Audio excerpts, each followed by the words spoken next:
No childhood, no future. Media heckling Harry's adolescence and predictions of Duke's doom. A private investigator has issued an apology to Prince Harry for robbing him of his teenage years during an appearance on the BBC's latest royal documentary. Gavin Burrows, who claims to have worked as a private investigator for the now-defunct News of the World, told the BBC he felt bad for his ruthless actions in the 2000s. Speaking to the BBC's Amol Rajan in the broadcaster's first episode of The Princes and the Press, Mr. Burrows said, "I was basically part of a group of people who robbed him of his normal teenage years." But Mr. Burrows did not only focus on Prince Harry. In 2004, when the Duke of Sussex, now 37, was dating Zimbabwean-born businesswoman Chelsea Davy, now 36, the private investigator said he was ruthless in his actions.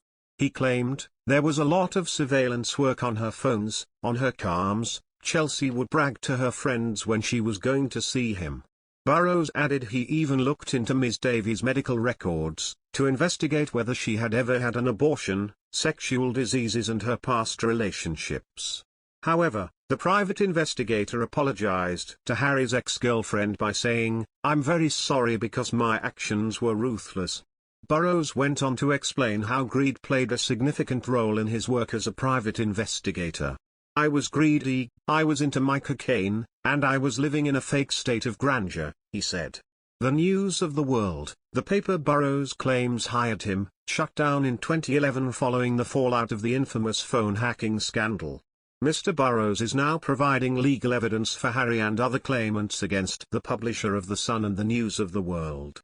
News Group newspapers, the publisher of The Sun and News of the World, strongly disputes Mr. Burrows' claims. The BBC approached Buckingham Palace, Clarence House and Kensington Palace for comment. They provided the following joint statement: "A free, responsible and open press is of vital importance to a healthy democracy. However, too often overblown and unfounded claims from unnamed sources are presented as facts, and it is disappointing when anyone, including the BBC, gives them credibility." The second episode of The Princes and the Press airs next Monday at 9 p.m. on BBC Two. Experts recall a moment of chaos when Meghan Markle came out as Prince Harry's partner. Experts recall the chaotic reaction that instigated after news of Meghan Markle's relationship with Prince Harry broke loose. This claim's been made by royal commentator Camilla Tominey, and during her trip down memory lane she started off by recalling, "I wasn't familiar with her name. I don't think anyone was at the time, to be perfectly honest, unless they had watched Suits, the legal drama she had been starring in. But that's a cable show, it's kind of a bit niche.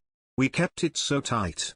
It was me, my editor, the deputy editor, my news editor who were the only people who knew about the story." Before concluding she added, "It didn't appear in any news list until it was on the page ready for production. I was watching my son Harry play football and all hell broke loose around the rest of Fleet Street." With Meghan largely blamed for failing to adjust to royal life, Prince Harry's involvement in her rejection has often gone unnoticed.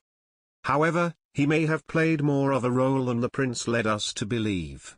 The Duke is said to have wreaked havoc for the royal family, and consequently for Meghan, with a solitary fleeting remark over 3 years ago. During an episode of BBC's The Today Show, Prince Harry shared his experience of spending Christmas with Meghan and his family at Sandringham. During this interview, he uttered the damning words, referring to the royals as the family she, Meghan, never had.